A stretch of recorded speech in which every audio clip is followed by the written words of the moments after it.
Eazy was a very special guy, and he took the role of a surrogate son with me. He was a good friend, and you know, it turned out to be one of the most unheralded and most important guys in the history of hip-hop. He was a terrific guy, very Machiavellian, understood power and the use of power, and really was the conceptualizer behind everything revolutionary, really, that happened at Ruthless. Well, it was very interesting that somehow he knew that our paths were going to be intertwined the way that they were.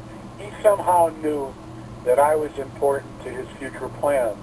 And he did have plans. He knew where he wanted to go. He wanted to make Ruthless much like his role model, Barry Gordy. He just didn't know how to get there. It's like knowing that you want to go to Madison Square Garden, you just don't know what street to take. Definitely. So, you know, it was interesting, you know, the way that he approached Alonzo Williams. Right. Kept at him to arrange this introduction with me. He was very persistent, and Alonzo, who also obviously was one of the more important West Coast rap figures, although not a gangster rapper, was one of the most important rap figures of the late 80s and early 90s, was on me all the time to meet with this kid that was going to his club, Eve After Dark. And finally, Alonzo said to me, look, you got to meet with him. He offered me $750 to meet you. I could use the money. And not that Alonzo couldn't always use the money, but, you know, so that was nothing special. But I just thought that his persistence was meaningful. And I agreed to meet him one day at Ruthless, and he drove up with MC Ren and his little tricked-out Suzuki Sidekick, and got out and pulled some money out of his sock and paid Alonzo right there on the street.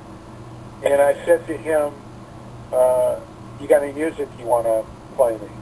And, you know, in our business, S1, it's such a bullshit business in a lot of ways that, you know, guys talk about, I got this, and I got that, and I got this girl, and I got this group, and I got that guy, and that's my boy, and that's my girl. And, you know, it's all a bunch of bullshit. They got nothing, okay?